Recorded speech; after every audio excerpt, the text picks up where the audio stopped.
Kerjasama transisi energi antara Indonesia dan Amerika melalui program Just Energy Transition Partnership atau JETP disebut-sebut akan jadi transaksi pendanaan terbesar bagi Indonesia. Lantas bagaimana skema kerjasama Indonesia-Amerika itu? Berikut liputan reporter Adinda Kusumo dan juru kamera Roy Ilman, Kompas TV dari Washington DC, Amerika Serikat. Jalan mewujudkan percepatan transisi energi baru terbarukan untuk Indonesia terbentang di depan mata. Sebuah program pendanaan untuk akselerasi transisi energi berkeadilan digagas oleh sejumlah negara adidaya, salah satunya Amerika Serikat. Melalui program Just Energy Transition Partnership atau JETP, dana sebesar 300 triliun siap dikucurkan untuk Indonesia.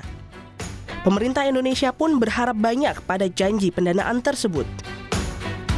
Sebelumnya, Presiden Joko Widodo dan Presiden Amerika Serikat Joe Biden telah membahas kerjasama transisi energi ini selama konferensi tingkat tinggi G20 di Bali pada November lalu. Sejak diresmikan Februari lalu, Indonesia diberi waktu 6 bulan untuk merumuskan rencana implementasi dan pendanaan JETP. Tim Kompas TV datang ke negeri Paman Sam menemui sejumlah pihak yang terlibat dalam implementasi JETP.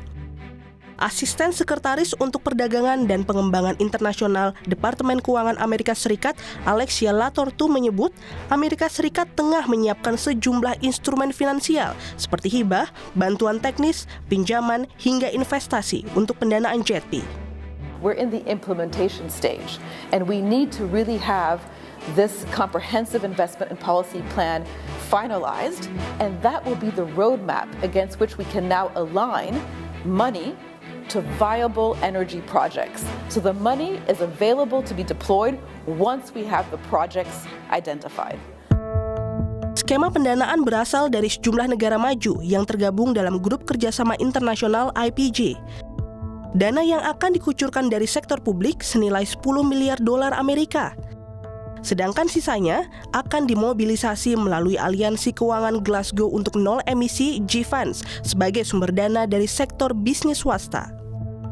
Ada 5 area investasi yang tengah disusun pemerintah Indonesia dalam rencana kebijakan investasi komprehensif JETP. Beberapa di antaranya pengembangan jaringan transmisi, pensiun dini pembangkit listrik batubara, dan akselerasi pengembangan sejumlah energi baru terbarukan. Namun, jelang penyelesaian dokumen rencana investasi JETP, suara sumbang terhadap realisasinya bermunculan. Manajer kampanye iklim dan energi Greenpeace Asia Tenggara, Tata Mustasya, menilai JETP justru berisiko menambah beban utang bagi Indonesia. Potensi gagalnya sangat besar. JETP tidak akan bisa mengakselerasi transisi energi karena ini cuma dilihat sebagai proyek. Sejauh ini dengan sangat besarnya porsi pinjaman di dalam JETP di Indonesia, gagal menerapkan prinsip pencemar yang harus membayar biaya krisis iklim saat ini. Kepala Sekretariat JETP Edo Mahendra merespon, skema utang dalam investasi merupakan hal wajar, termasuk dalam implementasi JETP. Namun, ia memastikan Indonesia akan mendapatkan bunga rendah agar beban utang tetap terkendali. Seandainya tidak ada JETP, apakah itu berarti investasi kita, kegiatan investasi kita di bidang energi terbarukan itu berhenti? Jawabannya tentu tidak, dan tentu kita lihat ya ininya struktur bunganya segala macam. Yang pasti, with or without JETP, investment tetap harus akan terjadi. Pemerintah Indonesia dan sejumlah negara mitra diharapkan memegang teguh janji-janji transisi energi berkeadilan demi melawan perubahan iklim dan mencapai target dekarbonisasi di masa depan. Adinda Kusumo, Roy Ilman, Kompas TV, Washington DC, Amerika Serikat.